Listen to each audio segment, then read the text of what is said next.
Iesākumā būs neliels ievads par to, kā vispār notiek negluži organiskā sintēze, bet kā notiek tas mērķis, kā tiek atrasts mērķis, ko ražot. Un stāsts ir no vēstures, kad kāds 200 gadus atpakaļ kāds kungs, staigājot pa Vītolu tādu mežiņu, novēroja, ka viņš kļūst mierīgāks, viņam pāriet galvas sāpes. Viņš bija dzirdējis, ka no citiem kokiem izdalīja hinolīnu, kurš arī cilvēkiem uzlaboja veselību. Tad viņš izdomāja, varbūt Vītolos kaut kas ir. Un viņš uzzināja, ka tur ir tāda viela kā salicilīns. Un arī šis pats džentlmenis arī noskaidroja, ka organismā salicilīna metabolīts ir salicilskābi, kas varētu jau būt dzirdēta ikvienam no jums. 100 gadus atpakaļ kādam džentlmenim tētis lietoja salicilskābi, lai ārstētu savu, manuprāt, galvas sāpju, migrēnu, kaut kādu tādu ilgstošu. Tāpēc, bet tētim bija problēma, ka, kā man kolēģis izteicās, baigi kuņģi grauza. Un tāpēc šis ķīmiķis, Fēliks Hofmanis, izdomāja, ka vajadzētu to salicilskābi kaut kā bišķi modificēt, lai iegūtu kaut ko, kas viņa tētim negrauzīs kuņģīt. Un tam nonāca līdz aspirīnam. Un izrādās, ka aspirīnam iedarbība tāda paša, bet nelabvēlīgā iedarbības kuņģi daudz mazāk. Tā tas notika agrākos laikos, 100 gadus, 200 gadus atpakaļ. Mūsdienās varbūt drīzāk iet nevis pa Vītolu mežu, bet veids kaut kādas datormodeļu analīzes un izdomā, kāds varētu būt tas savienojums, kas varētu bioloģiski aktīvi iedarboties uz noteikti enzīmu vai kaut ko tam līdzīgi. Bet beigās vienmēr būs ķīmiķis, kurš savā laboratorijā šo savienojumu uzsintezēs, un lai pēc tam varētu pārbaudīt tā bioloģisko aktivitāti. Katram ķīmiķim, kurš strādā laboratorijā, sev jāuzdod 2 jautājumi, kad viņš ir iegūs šo pulveri, piemēram, aspirīnu. Vai viņš ir iegūs īsto vielu, un vai šī viela ir tīra. Un ar vārdiem tīra ķīmiķis saprot, vai tā ir viena viela, vai tas ir viela maisījums. Galvenokārt mums vajag vienu vielu. Un tad piemaisījumi varētu būt kaut kādi izēvielas pārpalikumi, kas reakcijā nav izreaģējuši, vai varbūt blakus produkti. Un mana galvenā tēma būs par to organiskās sintēzes produktu pārbaudi, tā kā investigācija.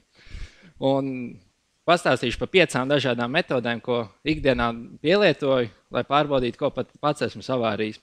Viena tāda ļoti jau tajos laikos, kad aspirīnu uztaisīja, tāda svarīga metode, kušanas temperatūra. Visi zinām, ka cietām vielām piemīt kušanas temperatūra, varbūt tēraudam tā būs ļoti liela, ledum tā būs 0 grādi, un tāpat arī salicilskābē tā ir 158, bet aspirīnam 136. Un tad, es pēc reakcijas paņemot savu produktu, izmērot kušanas temperatūru, es noskaidrošu, vai man ir aspirīns, ja izkusīs pie 136, vai tā ir salicilskābe. Varbūt kusīs pie 140, tad es nojautīšu, ka tas ir abu vielu maisījums. Tālāk ir bišķi modernāka metode – infrasarkanā spektroskopija, ko es atļāvos salīdzināt ar dejošanu. Jo infrasarkanā spektroskopija notiek tā, ka paraudziņu ieliek iekārtā, kura apstaro parauga infrasarkano gaismu, un ķīmiskās saites, kas ir jebkurā ķīmiskajā savienojumā, šīs gaismas iedarbībā sāk vibrēt vai kustēties, jo infrasarkanās gaisma praktiski ir siltumstarojums, un visiem, kam kļūst silti, gribās, laikam jau nav tā, ka tad karsti gribas kustēties, bet pieņemsim, ka dejās jūs iekarstat, un jums gribās sildīties vēl vairāk, un jūs sākat tur dancot. Un ķīmiķis zina, kā kurš saišu pāris dejos. Gluži kā, ja mēs teikt visi sāk dejot, visticamāk mēs redzētu reiz no malas, kurš ir profesionāls dejotājs un kurš ir tāds kā es, kuru izmet no deju nodarbībām. Un tad ķīmiķis atpazīs, ka lūk, šeit ir viens profesionāls dejotājs, varbūt šis būs kaut kas, un tas jau, šī bilde jau ir no aspirīna konkrēti. Bet iesim tālāk. Nākamā ir, tik tālu, ne. Kodolmagnētiskā rezonanse, kas mūsdienās ir viss svarīgākā metode, kuru salīdzināšu ar tantēm, kas sēž uz soliņa pie purciemā, pie kādas daudzdzīvokļu mājas. Jo kodolmagnētiskajā rezonansē parauga tāpat kā cilvēki ieliek magnētiskās rezonanses iekārtā, arī kodolmagnētiskās rezonanses ķīmiķiem parauga ieliek tādā lielā magnēta atmosfērā, un magnētiskā lauka izmaiņu rezultātā katrs atomiņš kaut kādu informāciju par sevi pastāstīs. Bet patiesībā sakot par sevi es meloju, jo vairāk viņš stāsta par saviem kaimiņiem, tā kā tantes zina par saviem kaimiņiem, visu kaut ko. Tā arī atomi, kur tur iekrāsot sarkanā krāsā, viņa mācās pastāstīt visu, kas ir par tiem, kas viņiem blakus. Un ķīmiķis, iztulkojot šo informāciju, savācot visu kopā, var saprast, kādu molekulu viņš ir iegūs. Mani draugi, kuriem rādīja prezentāciju, teica, ka viņi nesaprot, ka tā ir biezpienmaize. Bet, tā ir biezpienmaize, ko es taisīju pats. Arī photoshopēju pats. Elementu analīze. Metodas būtība ir tāda, ka katru savienojumu veido kaut kāds noteikts elementu skaits. Un pieņemsim, ja biezpienmaize sastāv no maizītes, krējuma un biezpiena, tad zināms, ka biezpiena veido gotiņa, kuru veido piena, tātad biezpiens un krējums abi ir no piena, un maizīte ir no graudiem, no rudziem. Un, ja ķīmiķim izdodas noteikt, kāds ir biezpienmaizītājs sastāvs graudiem un pienam, viņš var apmēram zināt, vai tā ir īsta biezpienmaizīte, vai tā ir tieši tā, kāda taisīja omīte, vai varbūt tas ir kaut kas cits. Līdzīgi arī laboratorijā, veicot elementu analīzi, mēs varam noteikt, vai vielai, ko esam ieguvuši, tiešām ir tāds elementu sastāvs, kādam būtu jābūt, jo elementu sastāvs tīrām vielām ir nemainīgs.